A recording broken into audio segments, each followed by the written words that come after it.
Hello, everyone. We are so excited to have you join us for the College and Career Readiness Webinar Series. My name is Chelsea Hunt, and I am the Executive Director of Work-Based Learning and Industry Engagement at the State Department, and I will be your moderator for this session. Today, we will discuss an overview of this series, what's ahead in 2021, available college and career readiness resources, hear from our guest speaker, Leslie Sexson, college and career counselor at Bartlesville High School, and I will help field any questions to Leslie. We will then conclude with a webinar recap and final questions and answers.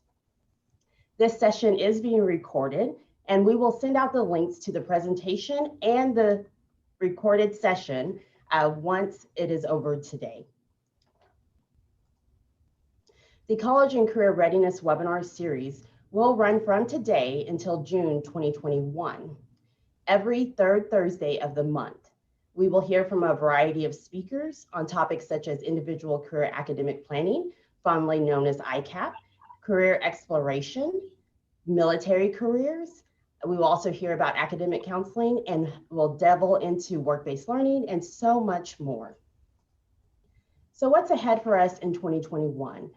Mark your calendars for Oklahoma Career Exposure Week, which will be held on March 1st through the 5th of 2021. This is a great opportunity for school districts and their students to connect and act virtually with industry leaders, and students are able to even ask them questions about what is it like to be in that career field. We will have some posed sample questions to share with you, and any updates that we have on this event will be shared in our College and Career Readiness newsletter alongside of any of our agency-wide newsletters. So again, mark your calendars for March 1st through the 5th of 2021. Also, if you haven't already completed the work-based learning survey, it is due on January 29th. This survey is to help us assess educators' knowledge on work-based learning and also to help create a database for work-based learning and to further enhance the engagement of school districts and industry leaders. So your feedback is vitally important for us. Again, that is due January 29th. When it comes to college and career readiness resources, during this time of distance learning, we have been able to create some guidance documents. One is focused on staying college and career ready and has a plethora of links and resources on some industry leaders and organizations who are putting on activities for your students to have those virtual career exposure opportunities. I know some school districts are struggling with how to virtually connect with students, so that's a great avenue for you. This document also contains information about college and career readiness, academic counseling, and of course, work-based learning. So if you haven't checked out these documents yet, please stay abreast on that. And then of course, our Return to Learn Oklahoma guidance document, which is always being revised. So please check back on that on a regular basis. When it comes to staying abreast on college and career readiness resources, I would recommend that you visit us on okedge.com, stay connected with us on Facebook, subscribe to the College and Career Readiness newsletter. We send out this every month, very normally the first or the second week of the month, so you can stay tuned and kind of see what's going ahead in this year for college and career readiness. And then of course, staying abreast on the COVID-19 resources in relation to Oklahoma public schools. We have had the opportunity to create some virtual learning modules, and hopefully you have gained access to these resources. But if not, I want to share these with you today.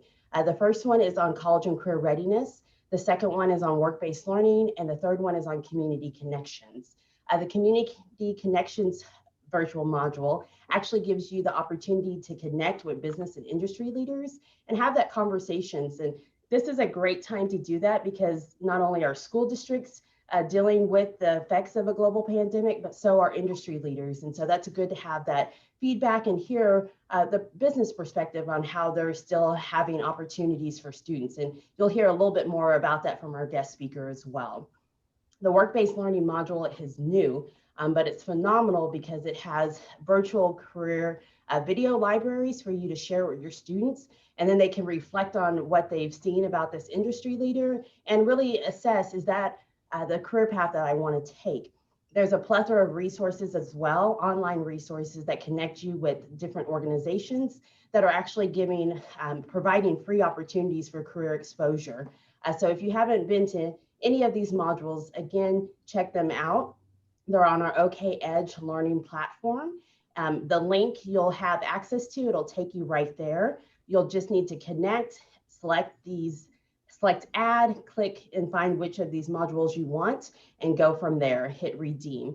As far as the work-based learning module, that will require a redemption code, so please reach out to me. We also have access to create a redemption code specifically for your school district or your school site, and that way you can have your students join as well and share that with them. So a great opportunity for access and more exposure to college and career readiness. Some ways, if you're thinking about how do we virtually engage students, especially in the global pandemic that we're still enduring.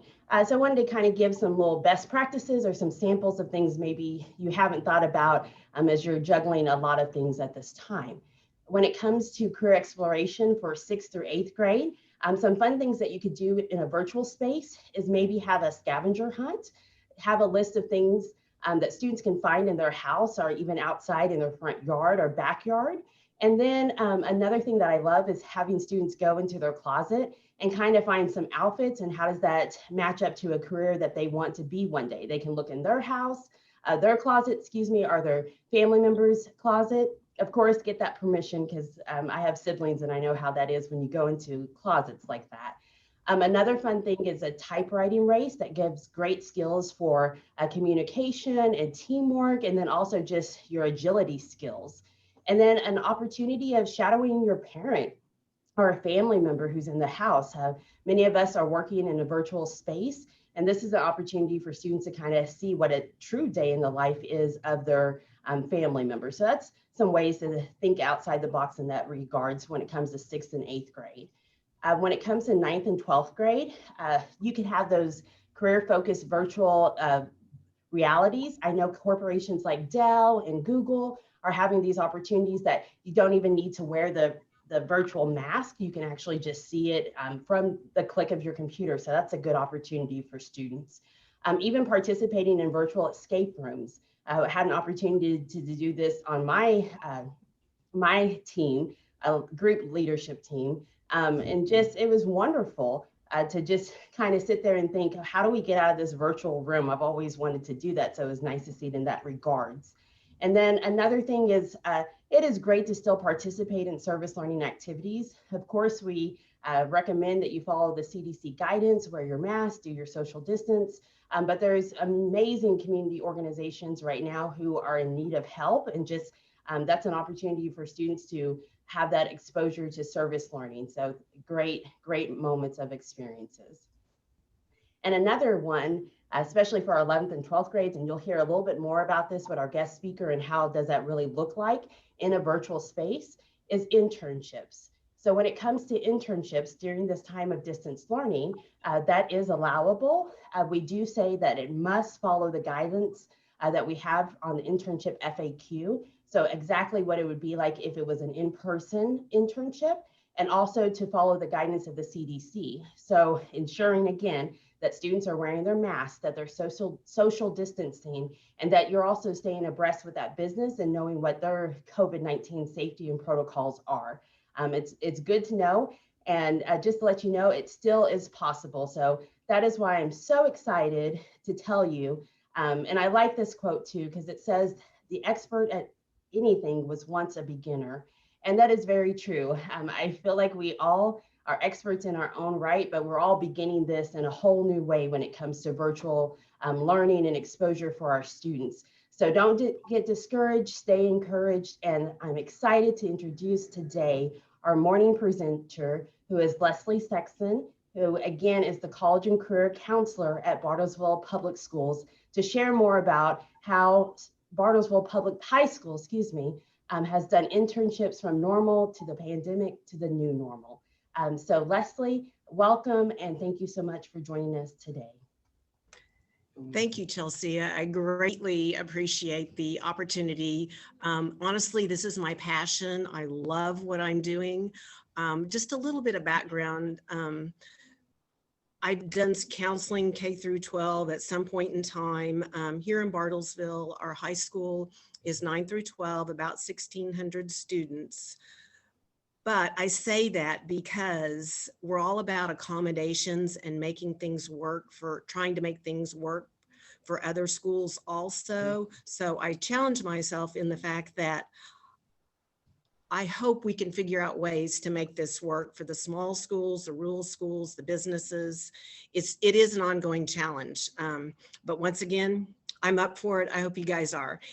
And I want to talk about, as we go through the internships, yes, I want to talk about the internships, kind of how they started. That'll give you a little bit of background, and then what they are like now. And then, oh my gosh, I know there's going to be a new normal out there, and we will talk some more about that. And bear with me while I try and share my screen.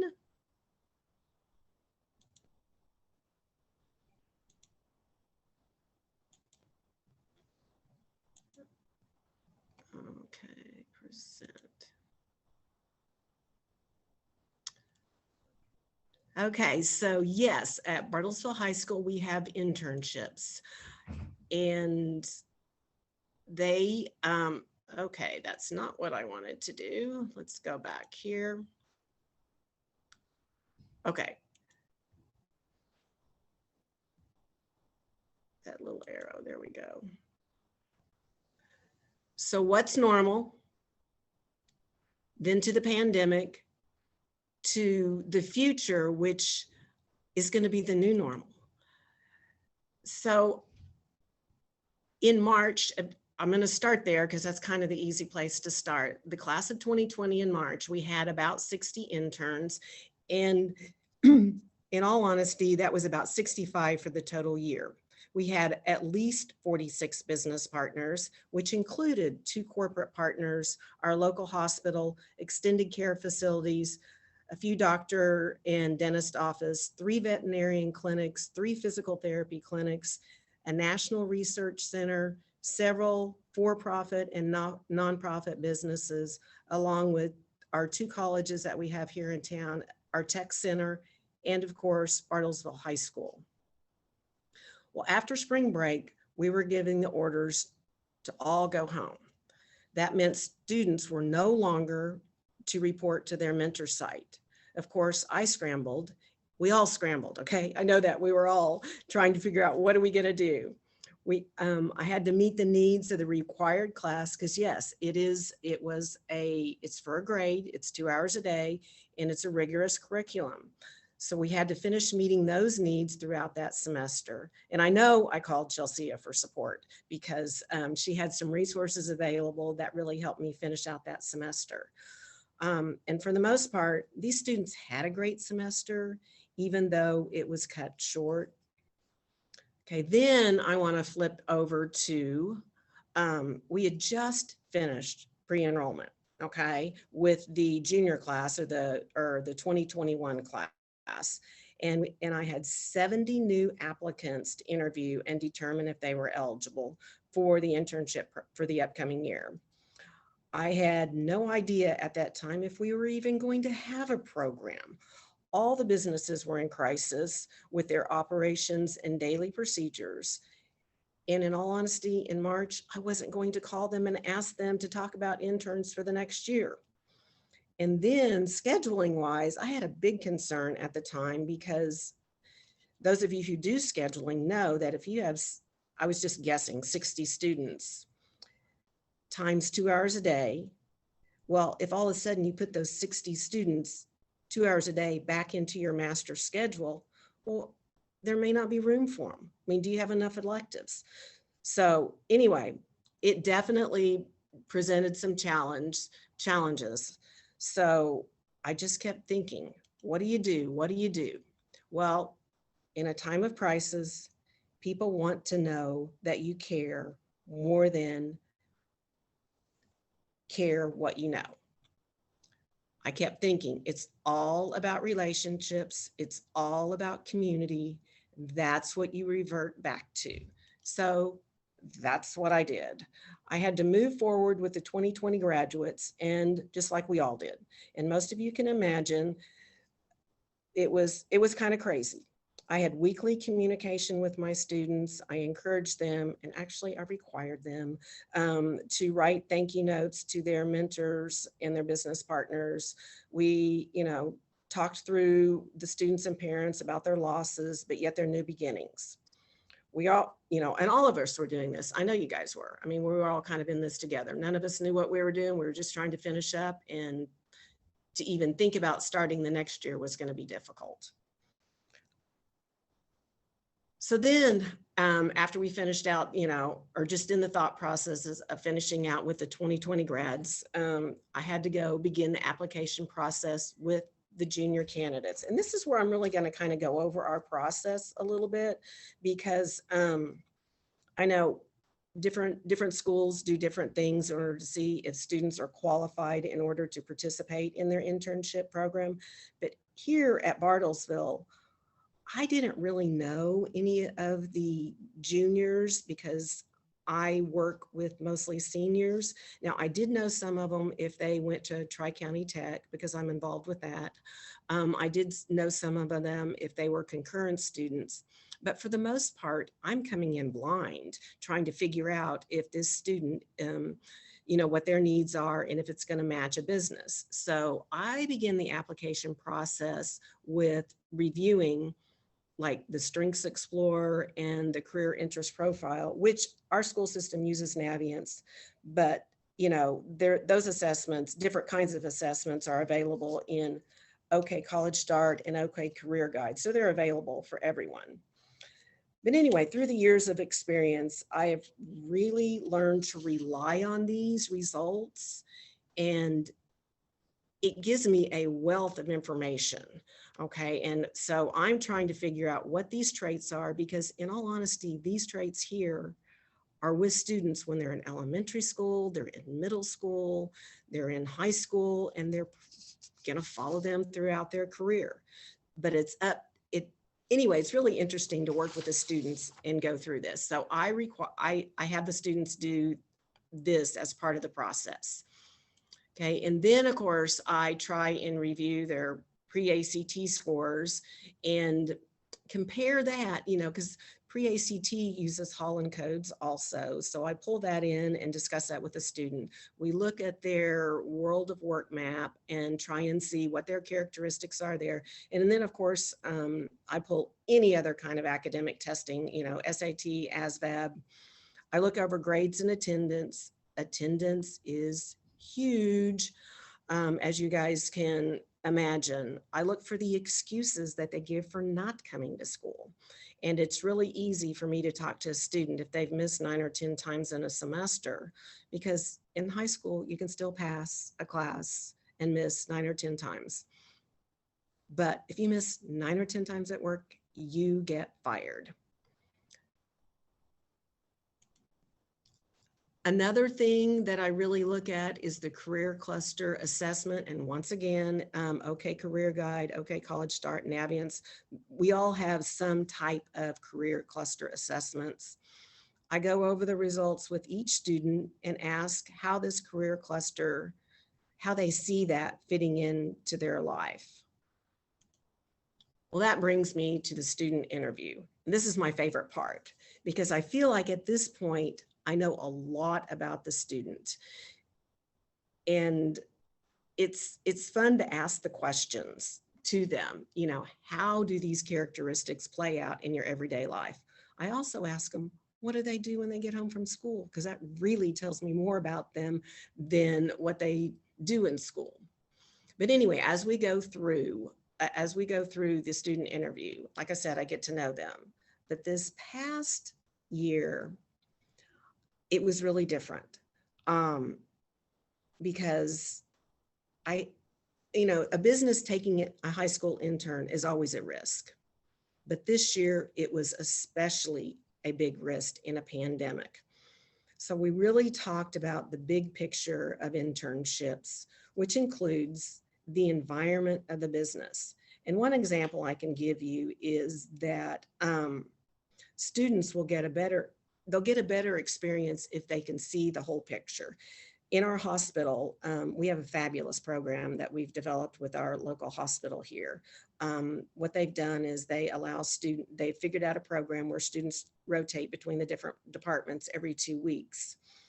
They may be in the operating room for 2 weeks and then go to the ER. And they eventually will go work with the custodial staff for 2 weeks.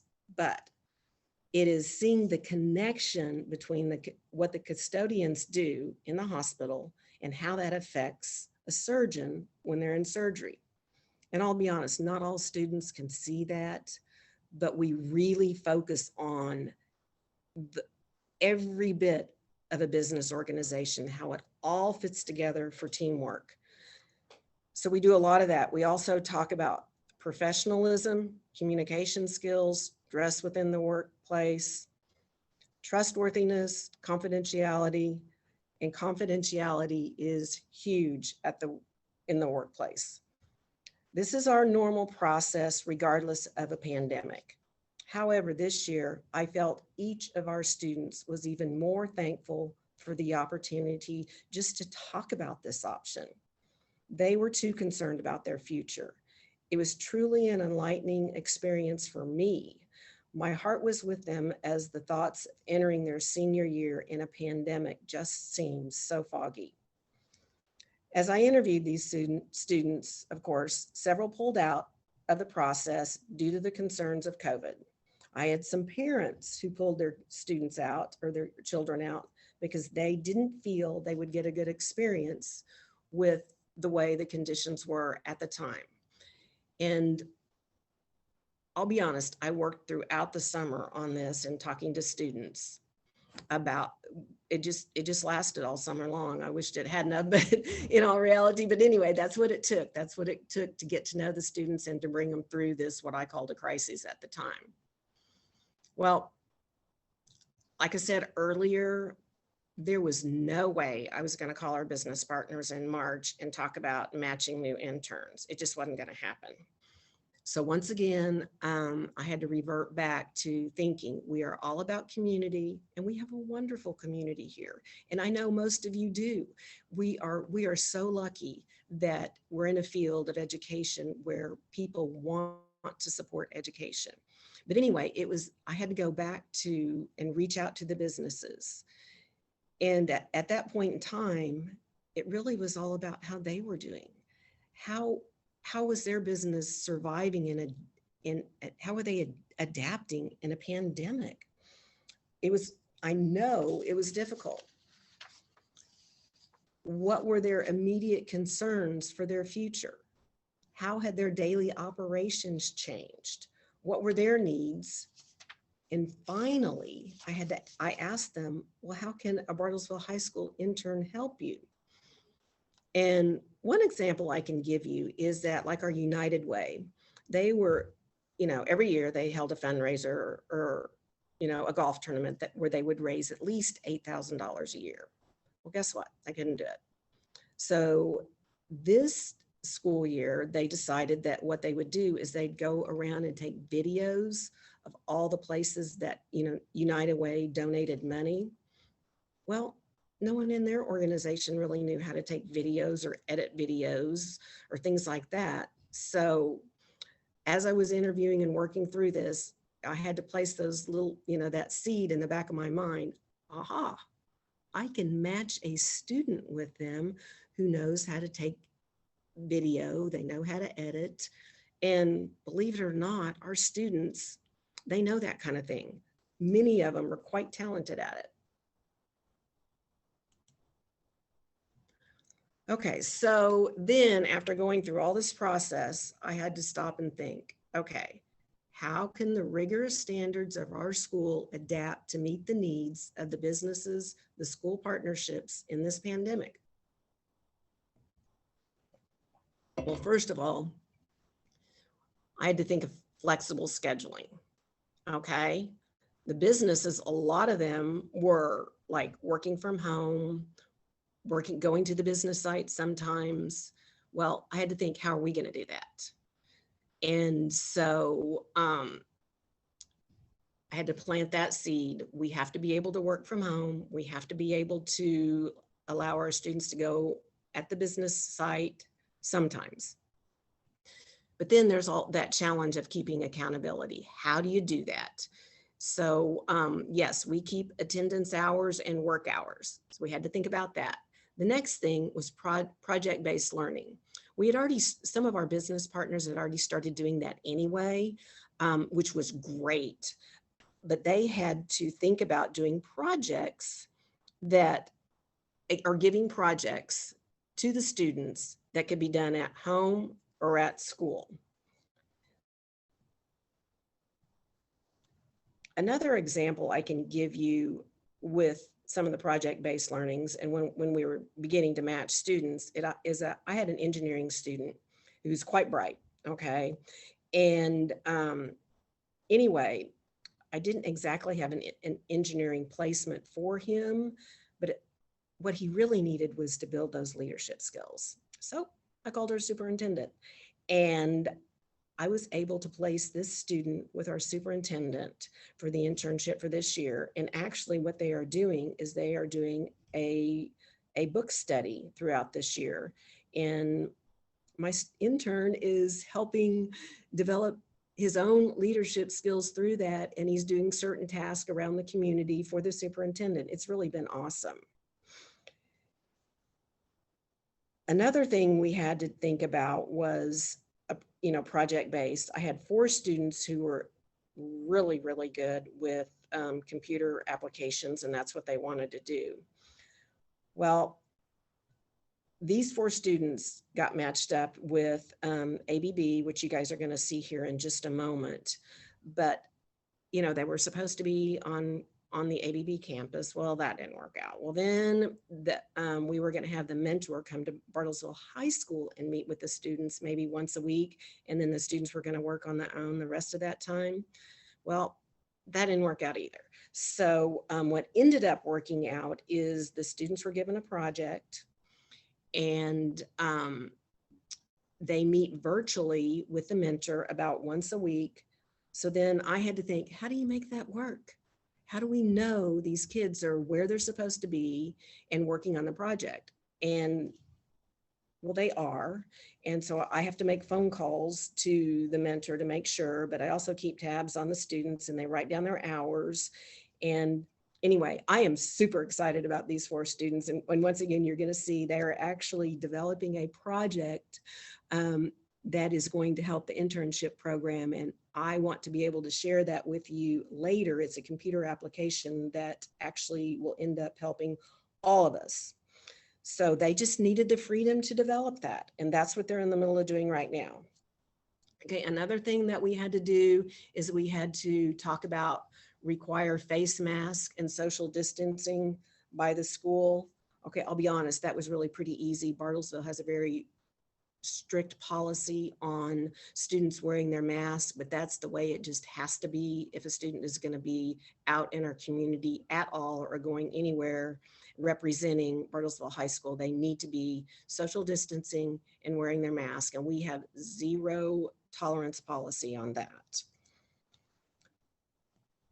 Finally, we had to come up with trust and accountability that our students would follow the rules. In the video here in a minute, you're going to see that our local hospital, well, they are really a great support of education. And well, their CEO, I know, I worked with his wife as a school principal for a long time, so I know they're supporters of education. Okay, the manager of patient relations, which you're going to see in this video too, she worked really, really hard to get our students to be able to go into a hospital situation during a pandemic. And I know it sounds crazy, but it's working. It really is. They've given our students the opportunity, and our students have risen to the challenge, and they absolutely love it. Anyway, it's working out great.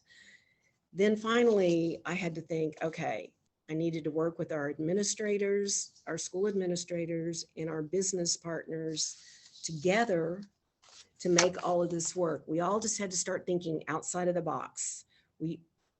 how can we make this happen? How can we keep the accountability of the program going, but yet still give our students that educational experience? And it's working.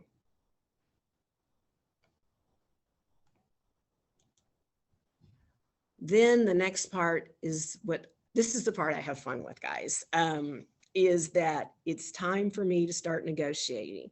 Okay, here I had lots of students with many, many different talents. And then the businesses were struggling, with how do they communicate? How do they get information out? Well, I had a lot of students who were really good with social media and marketing kind of things. And that's what the businesses were lacking. They needed to figure out how to get communication out. So it was really pretty easy to make some of those matches. Our interns, they're quite talented at Facebook and Twitter and Instagram and updating websites. And, some of us adults, that's where we need our help. So it worked. It was easy. It was easy to make that happen. And in all honesty, I kind of felt like maybe we were helping them out, that's what we wanted to do. We wanted to do that. Okay, so now we go back to how did that all work out for the start of internships in August of 2020? Well, I was really quite pleased that we ended up with 45 interns, excuse me, and 37 business partners. Now the challenges continue. I'm not gonna say that we don't continue to have these challenges, okay? Because we still have to figure out how to meet the needs of the students. And I used to meet with those students every week, or not every week, every month. I would meet with them for at least 2 hours a month, and we would go over communication skills, what was going on in the workplace, how could I help them overcome some of their challenges? Well, I can't meet with students in big groups now. Bartlesville limits the amount of contact that we can have outside of the regular classroom. So I can't do that. So anyway, I have to do it through email. I have to do it through Google Meets. I have to keep weekly timesheets or have them keep weekly timesheets. And by the way, they turn those in at the end of the month, and that's part of their grade, and their employer has to sign that. And anyway, it's all about learning to function in the pandemic. So we've all had to make some adjustments. But I've been really proud of my students because they are adapting. They are doing great. Well, I mentioned earlier to you that we had 4 students that were developing a product with ABB. And I've got a little video here to show you that. I'm gonna have to let you know ahead of time. I didn't do the video. My students did the video, and they did a great job with it. And we had to really build a lot of trust with our hospital to continue that part of the program. And you'll see in the video here how much passion the person that works with our students has over the intern. She's just really good. Okay, Chelsea, this is where I need your help because Chelsea is gonna show the video through her site because it's gonna sound better that way.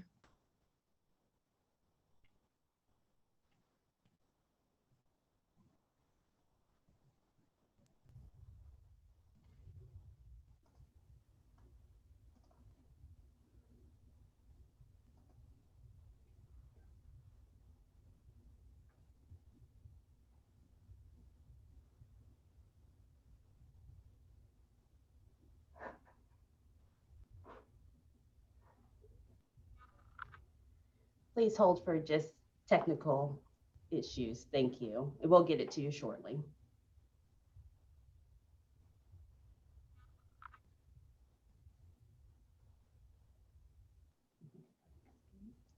Yeah, let's try it. That's bizarre. Do you have your screen presented?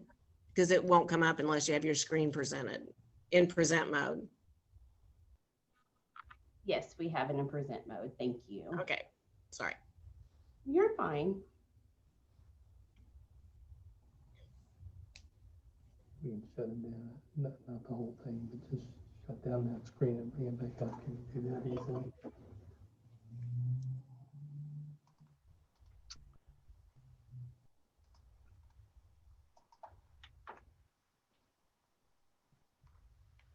You can just move that Right here. down. Yeah. See what happens. Yeah, see what happens.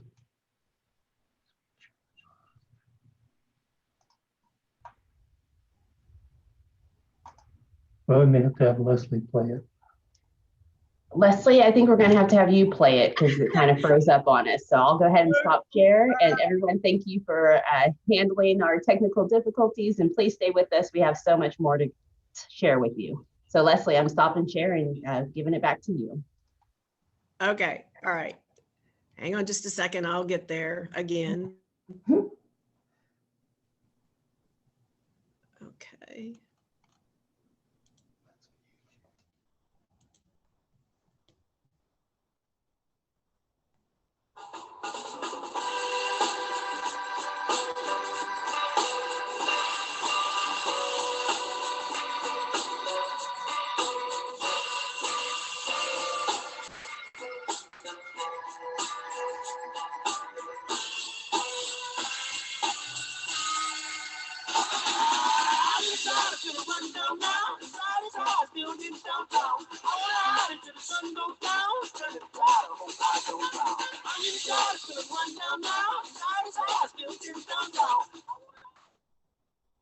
Interning at ABB has been so important because we have learned how to identify customer problems and be able to see what the technical requirements for that are, what the solution is basically, and then be able to make that turn into reality.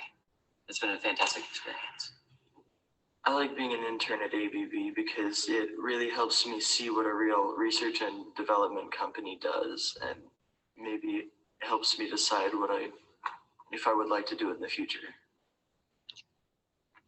ABB has helped me understand the business process and what it takes to start a business, and going through the process of software development, choosing between outsourcing and self-developing, and the real-world applications of some of the things I've learned in school. Doing the ABB internship has taught me a lot about customer and client relationship and building a project from ground up. It's been a really great experience working through like the corporate process of building a real world project. In the beginning, we had thought that we would meet on ABB campus and be able to be taught and find solutions to problems ABB might have.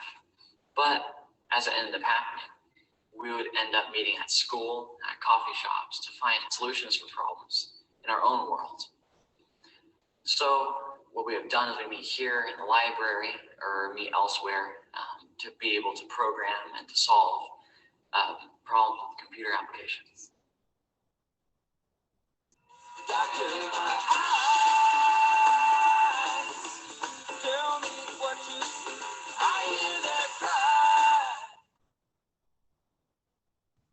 We treat our interns just like we do our associates, and we have an app in place on our cell phones that all of our associates go through and check in every day before they come into the hospital.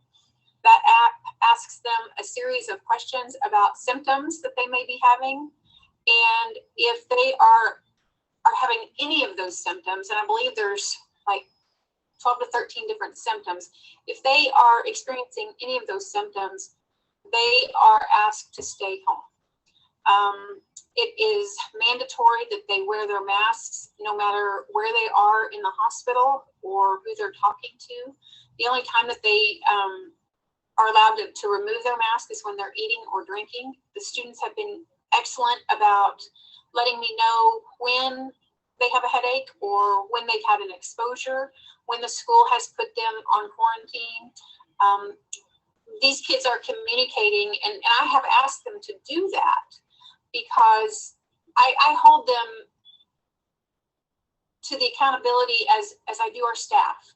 They are encouraged to do hand washing as often as possible while they're here and even after they leave too. But and then too, I have put it in front of them that if they choose not to give me a true answer when they answer the questions on their app, they will be dismissed from the program. So they know that the accountability is high and that it's very important for safety.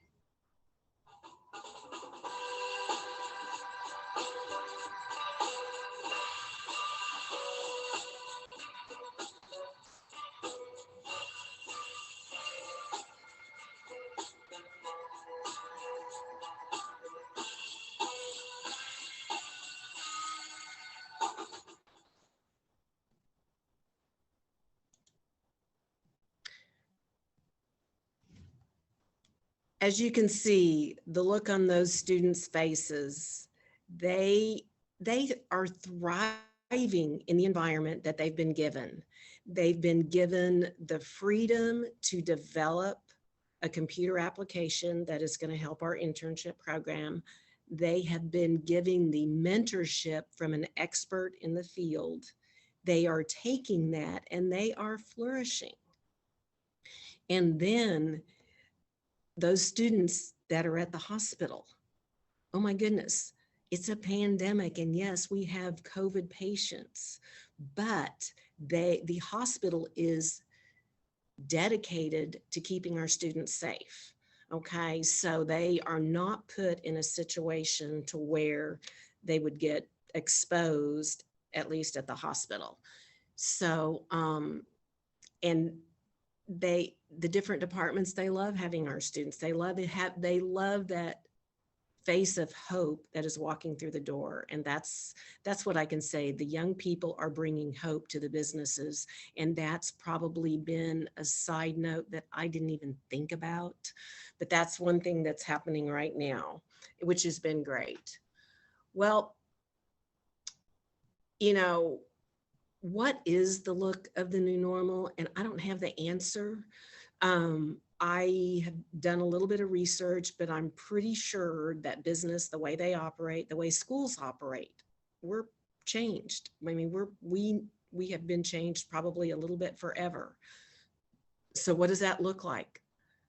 I pulled out some quotes went to harvard.edu and found the Harvard Gazette there. And I just pulled some of these quotes here because I think it's good conversation and I would love to sit down and visit with you guys. What does it mean? What is a generation defined? That's our students. Okay. Working from what office? What is this doing to our businesses and where they meet? You know, are they going to be working from home? Are they going to be working, you know, in the coffee shop? What does that mean? Where are they? What does that mean for educators?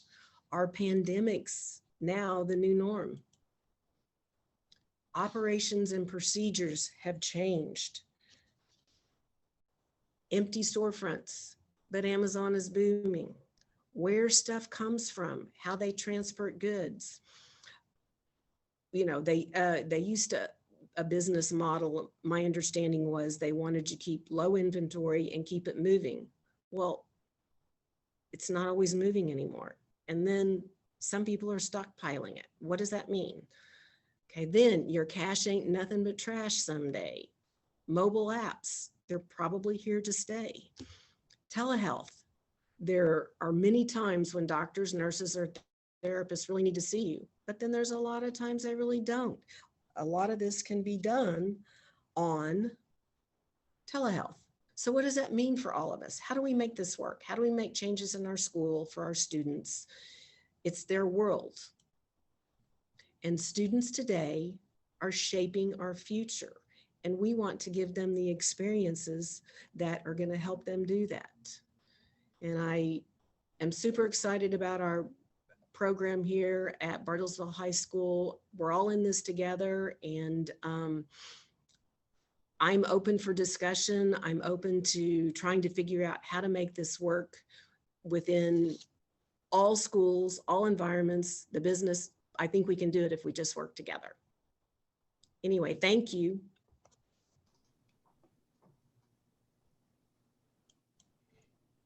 Thank you, Leslie, so very much. If you do have some questions for Leslie today, we're going to continue with the webinar, but please go ahead and put them in the chat.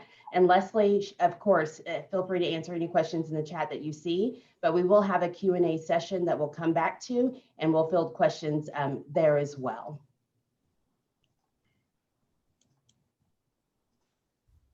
Leslie, just thank you again, and also sharing your students and their insight, and to actually see students creating such amazing work in the midst of a pandemic. That's nice just to see students talk about their career and their passion for that work. And that was just a wonderful video, and I'm amazed and impressed by your students. So thank you for sharing that. Thank you for being transparent and sharing your successes and your struggles, even in the midst of virtual learning spaces. So we thank you for that. And again, participants, if you have questions, go ahead and put them in the chat and we'll come right back to them. Continuing on with the series, I wanted to let you know that our February webinar is going to be focused on academic counseling and college and career readiness, more in the realms of ICAP implementation, and what does that look like in virtual spaces. So our morning session will be given by Petra Woodard, who is the Executive Director of Academic Counseling and Alternative Education. And our afternoon session will be given by Marissa Lightsey, who is our Executive Director of College and Career Readiness. And again, if you have registered for one of these time slots, you are registered for the entire series. The recorded and archived webinars for this series will be on okedge.com. You're able to go there now and look at current and past webinars. So once this recording is finished and the series is over, we will have it on there for you to have free access to watch even more time to glean even more information. Wanted you to always stay abreast about our Office of Student Support. This is where I reside as well. And we are very focused on the whole child, whole school, whole community aspect, that holistic approach. And so you have the areas of prevention and intervention, family and community engagement, academic counseling, alternative education, college and career readiness, and work-based learning, and so much more. But to learn more about the entire student support team members, including myself, please go to our website and just see the services we have. We all have guidance resources for you, a plethora of them, and I hopefully they have been helpful and vital for you in these times. I want to thank you so much for attending, and now want to open it up to the Q&A session. I will go ahead and look at any chat. You're also welcome to unmute yourself and ask Leslie or myself any questions that you may have for today. And then I'll wrap it up again by saying thank you and see you this afternoon, but let's go into the Q&A session. Chelsea, one of the first questions was, what's the purpose of internships at Bartlesville High School? Are students receiving high school, career tech, or college credit for internship experiences? The purpose of the program is to give us students experience in a field that they think they might want to go into later. I do have a lot of college-bound students, and I have some that are not college-bound, but we always try and encourage some kind of training after high school somewhere, because we all know that's the best way to make a living anyway. So I try and match it in the area that they're interested in. And I can give you, some examples. Like the medical field just seems so easy, but I know my first year, I placed a student that definitely wanted to be a nurse. Well, she had to go to be at the hospital. You have to go do a background check and they do a TB test. Well, she passed out on her TB test. Okay. And then as she went through her internship, she just didn't belong in a hospital environment. Okay. So we ended up moving her to a business site. But that's a success because she didn't go on to college and major in that and spend all that money and to find out later that she wasn't a fit for that. So I make sure it is really important that it's in their field of interest. I don't let students do an internship where they work. That's not, that's not part of it. It has to be something that they're interested in doing after high school. And then I had a question about, have you ever placed a Spanish speaking student? Yes, I have several of them, because those students have a talent. Oh my gosh, it's needed in the business field. It's needed, well, it's needed everywhere because we have a rather large Spanish speaking community. So yes, we've done that too. And I do have copies of like my application, internship application, sponsor packet, and I will be happy to share those with you, Chelsea, and if you want to give those to anybody that's looking for that. Although, okay, so now that talks about transition, okay? I had all that stuff ready and I still have it, but I'm moving it over into Google Forms, and I've got my application in a Google form. I've got my parent permission in a Google form, because once again, everything, I'm trying to figure out how to make everything virtual, online, so that it's just easier that way. Yes, Leslie, if you'll share that with me, I'll make sure to share it with the entire group as well once you get the recorded session and the presentation also. And Leslie, you might have talked about this, but there was the question about translating purposes. Do you have, when it comes in reference to your Spanish speaking students, do you have resources that are geared in translating for parents and family in that regards?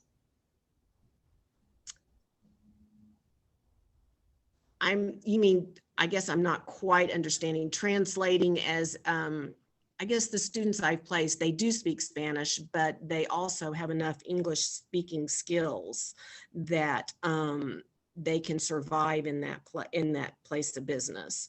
Now, I do work with a translator here. We've got one that helps give information to parents, so yes.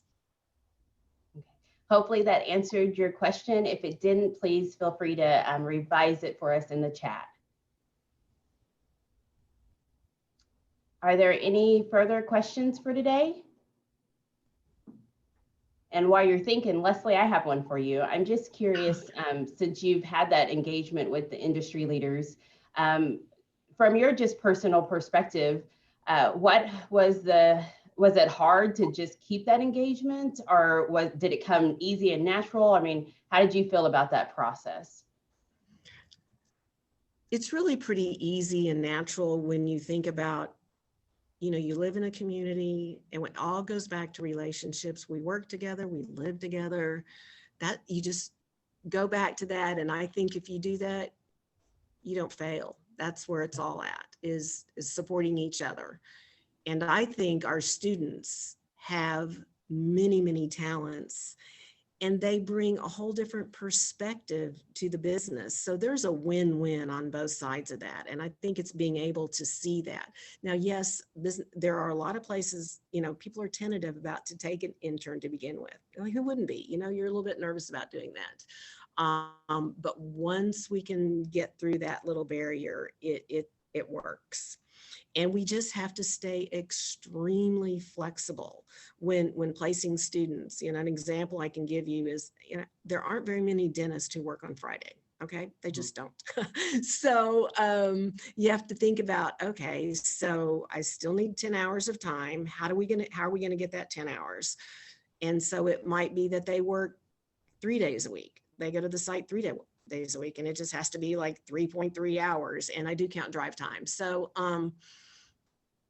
you know, there's just those kind of things. And I know a lot of people, I've talked to a lot of people about, well, what hour of the day do you offer that?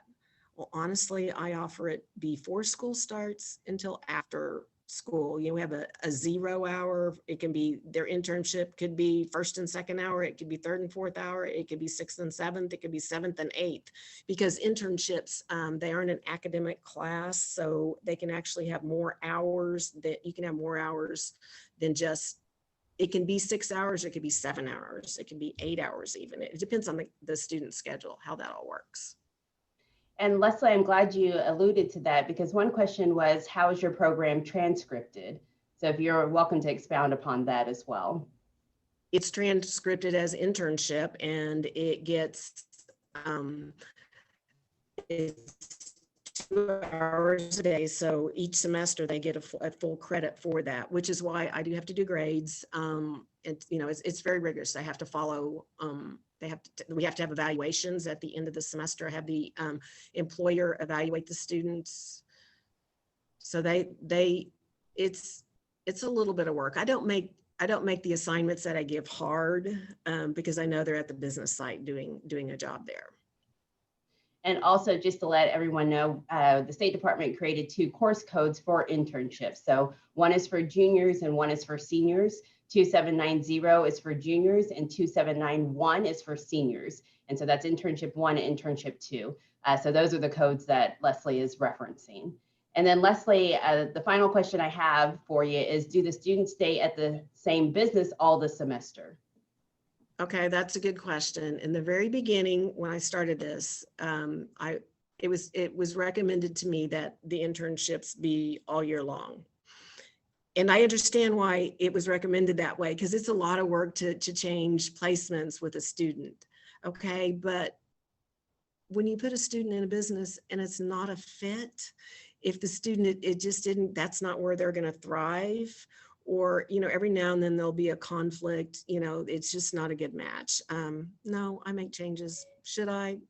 Well, I think it's for the best of the students. So, and sometimes when a student really doesn't know what they're doing, like right now, I've got a student who did a first semester, she thought she wanted to be a teacher. So I put her in early elementary. Well, this semester I have her at our community center doing marketing and artwork because she just didn't know what she wanted to do. So we're open to moving them just to help the student, because I feel that's what it's all about. Yeah, and that is so true. The purpose is to ensure that our students, you know, have this exposure, even when it comes to individual career academic planning, so they know, you know, I don't like blood or I do like blood, to have this before they graduate and before they get a huge amount of student loan debt without even knowing what their path was supposed to be. So that's what I love about internships, is that exposure for students to really see, do I want to do this? Do I not want to do this? So Leslie, thank you so very much for your time today, for presenting and sharing just your expertise and best practices and just how you're making it happen in the midst of everything that we are going through. I want to thank you all for attending again. Once again, we will send out the recorded presentation, the recorded session, recording, and then any questions or the packet information that Leslie was speaking of, we'll make sure to get that to you. We hope to see you for our afternoon session, which begins at 1 p.m. and it will be on the topic of mentorship. So we're delving into the work-based learning initiative pieces. So please join us back then. And until then, I hope you have a great rest of your day. Thank you all so very much.